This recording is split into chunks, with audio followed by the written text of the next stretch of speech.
Hey, what's up guys? Sloth King here. Today I'm going to show you how to go ahead and add some touch-up paint to any paint chips in your paint. It sucks whenever this happens, but when it does, there's really not much that you can do, and you might as well try to cover it up before it gets worse. So let's get right into this.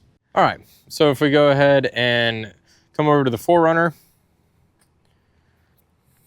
Hello. You can see I have a pretty big chip of paint missing, and this sucks. This is brand new. I think it happened earlier this week when I was driving on the interstate. I heard a really loud tong, and when I was washing the 4Runner a little bit ago, I noticed this, and that sucks. I'm going to add some touch-up paint to it. It's not going to look perfect, but it will look a lot better than that, and it will also prevent that part of the panel from rusting.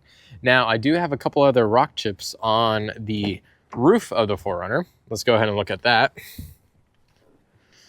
So if we look up over here, you will see one right here. It's already starting to rust.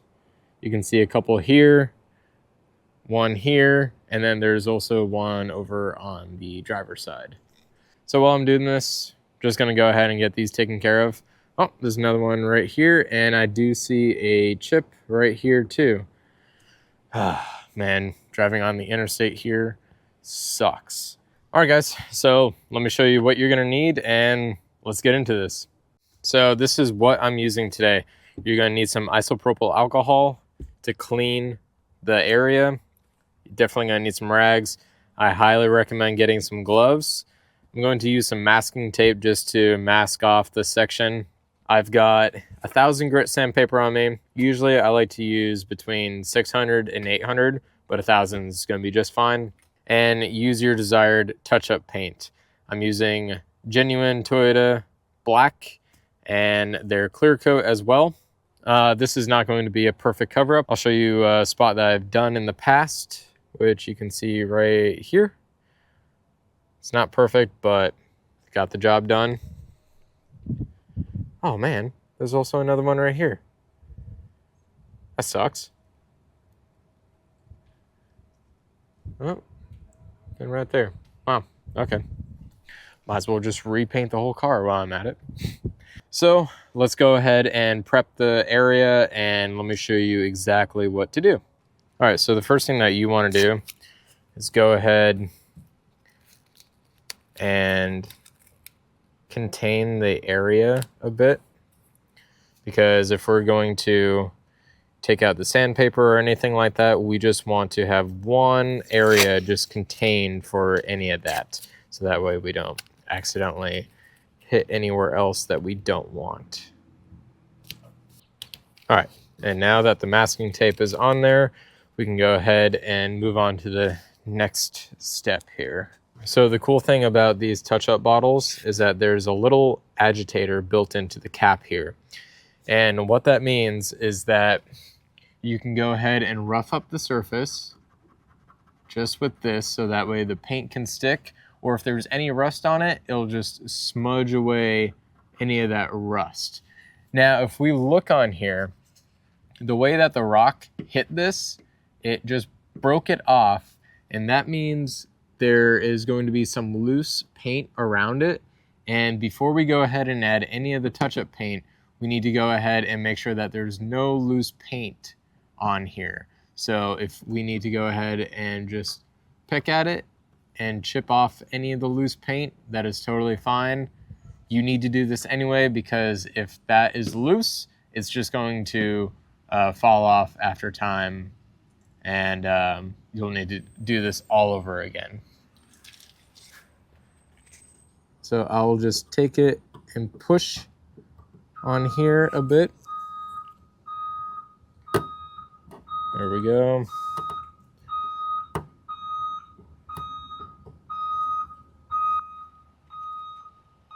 All right, sorry, school bus was backing up, so it was just beeping. So it's gonna hurt a little bit to try to like pick at this and push off any of the chip paint, but it is a necessity. It will make the area bigger, but we're just gonna have to cover it up anyway. So now I broke it off, and there's no other sections on here that need to be broken off, because if we just start applying a lot of force on it, then we can go ahead and just make a huge hole, but any loose paint on there we need to take off. So now we're just going to scratch up the surface a little bit. Oh, and this is down to bare metal, so I might have some primer on hand that I can just put on with a brush. And then while I'm here, I'm going to just rough that up a little bit, rough that up. These little chips over here, because I'm going to add some touch-up paint to these as well. Let me go see if I have some primer on me. If I do, that will be great. If not, then it's not that big of a deal. All right, so I did find some primer. So let's go ahead and clean the surface and then let it dry. And then I'll show you how you can just add some primer without spraying it on there. All right, getting our alcohol on there.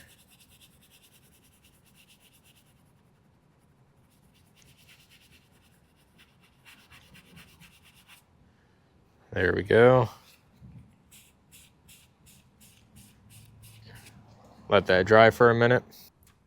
All right, so down over here, I have the primer that I just sprayed. I shook it up a lot. Now, if you take a rag and you roll it up a bit, you can dip it right into the primer, and then we can apply it to the paint. So let's do that.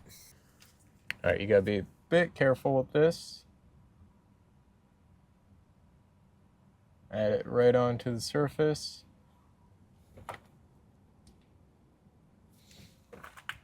Just to cover up any of that bare metal.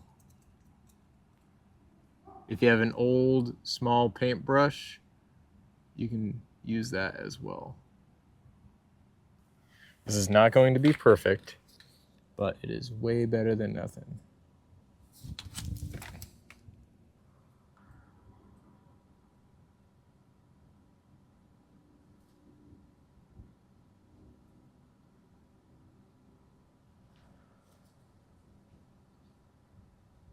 All right. Now we just let that dry, and then we can actually add a second coat after. And then we can go ahead and do a light sand on it just to get any of the surface imperfections off. And then we can add our touch-up paint in about 20 minutes. All right, so while we're waiting on that, we can tackle these little spots right here with just a little bit of the touch-up paint. So make sure you shake this up really good for at least a minute. I already shook it up, so it's pretty much good to go. So there's two portions on here. There is the roller tip here, and then there's a brush on the inside. I'm going to use the brush on the bigger one, and just on these little ones, I'm using the roller. And how this activates is you got to push down on the tip on the surface. Let's see if I can show you this pretty easily. If not, I'll show you a spot that I have on the hood. So push it down, move it around in a little circle. Some paint should flow. It's not going to look perfect, but it's covered up now.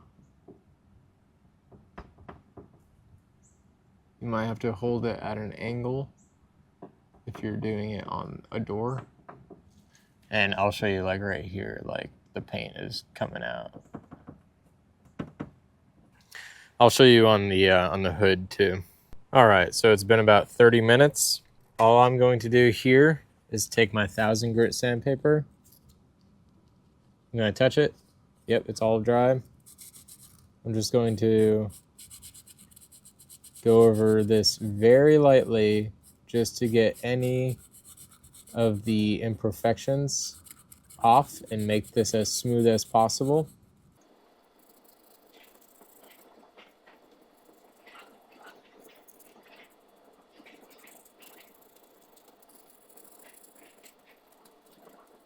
And while I'm here, I'm going to lightly sand around, just a little bit around the damaged spot. So that way, whenever I fill this with paint, and I put the clear coat on, the clear coat has something to grab onto.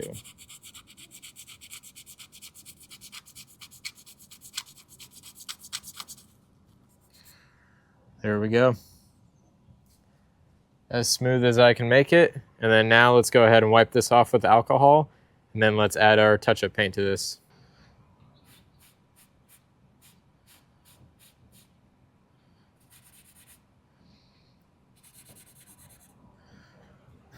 All right, let that dry, and let's paint it. All right, so now I'm going to use the brush portion.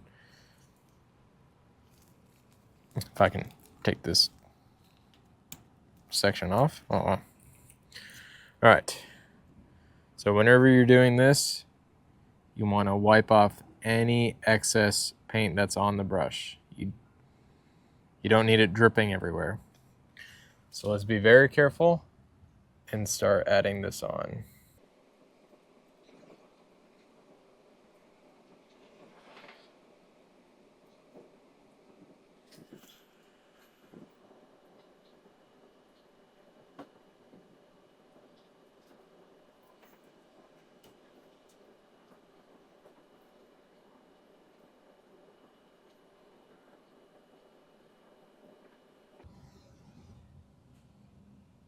There we go. It's not perfect, but it will do. Now we're gonna go ahead and let that dry for about 30 minutes. And then we can add our clear coat on top of it. And if you don't have enough daylight, or if you can't finish the whole thing, you can finish this off the next day too, and that's totally fine. But usually you just want to do it the same day within 30 minutes. I know the back of this says apply the clear after 24 hours, but whenever I've been painting cars or touching up panels, it's always 30 minutes after you add your base coat. All right, so it's time to add the clear coat. It is nice and dry, and this one I'm going to add the clear coat so that way it comes out a little bit around the side, just in case if I want to go ahead and wet sand this later on.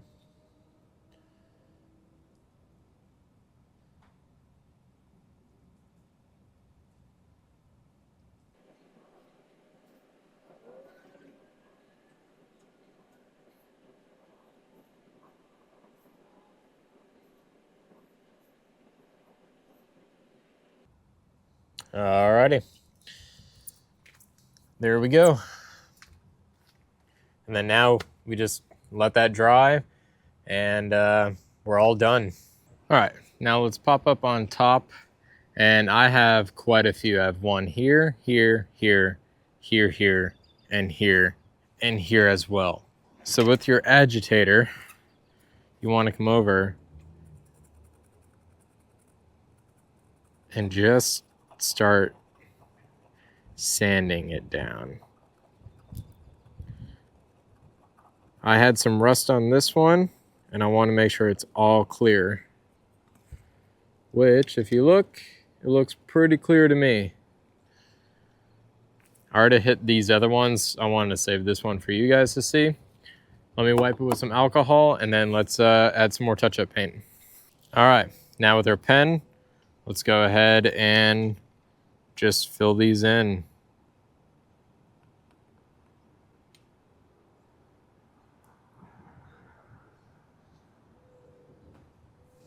There we go.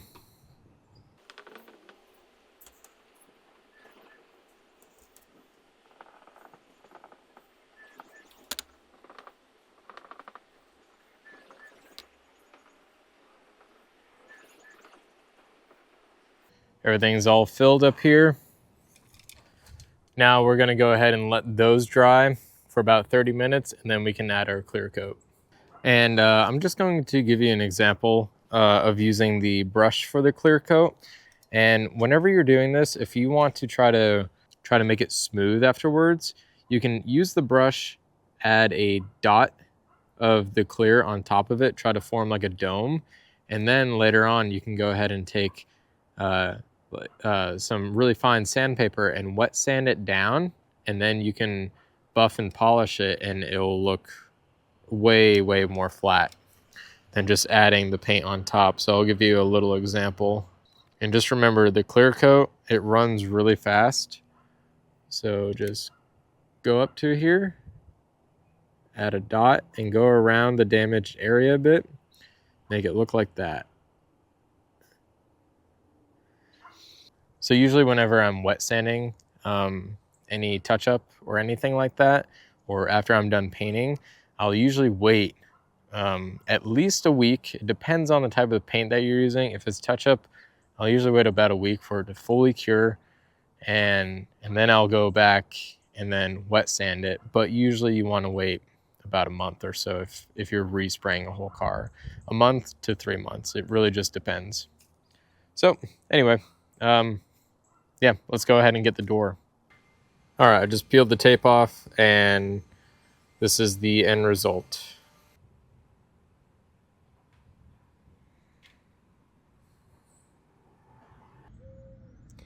All right, and this is 1 week later. I could have done better on it, but it's all right.